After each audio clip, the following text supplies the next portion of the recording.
ഞാൻ വിളി കേട്ടിട്ട് വന്നതാ. ഞാൻ അലഞ്ഞു തിരിഞ്ഞ് വലിഞ്ഞു കയറി വന്നതല്ല, ഞാൻ വിളി കേട്ടിട്ട് വന്നതാ. ശമൂവേലിൻ്റെ അടുക്കൽ എങ്ങനെയാ ചെന്നത്? ശൗല് പറയും, ഞാൻ കഴുതയെ കാണാഞ്ഞതുകൊണ്ട് അലഞ്ഞു തിരിഞ്ഞ് സാഹചര്യവശാൽ കയറി ചെന്നതാണെന്ന്. ശൗൽ വാസ്തവത്തിൽ ശമൂവേലിൻ്റെ പർവ്വതത്തിൽ കയറി ചെന്നത് എല്ലാം നഷ്ടപ്പെട്ടവനായിട്ടാണ്, എങ്ങോട്ട് പോകണമെന്നറിയാത്തവനായിട്ടാണ്, കഴുതകൾ എന്ത് ചെയ്യുന്നറിയാത്തവനായിട്ടാണ്, അപ്പൻ വ്യാകുലപ്പെടുന്നല്ലോ എന്നോർത്താണ്. ഈ കയറി വരുമ്പോൾ പ്രവാചകനൊന്നും കൊടുക്കാനില്ലല്ലോ എന്നോർത്താണ്.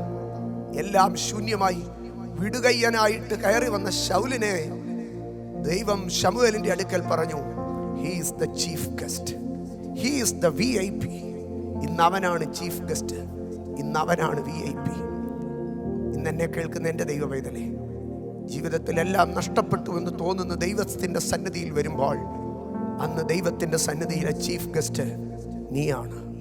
വിടുകയ്യനായി, പരാജിതനായി, തകർന്നവനായി നീ ദൈവത്തിൻ്റെ സന്നിധിയിൽ കയറി വരുമ്പോൾ നീ ഒരു അന്യനെ പോലെ, നീ ഒരു അലഞ്ഞു തിരിഞ്ഞവനെ പോലെ ദൈവസന്നിധിയിൽ കയറി വന്നേക്കാം. പക്ഷേ അത് നീ വലിഞ്ഞു കയറി വന്നതല്ല, ദൈവം നിന്നെ വിളിച്ചുകൊണ്ട് വന്നതാ. For the fulfillment of his purpose. For the fulfillment of his purpose.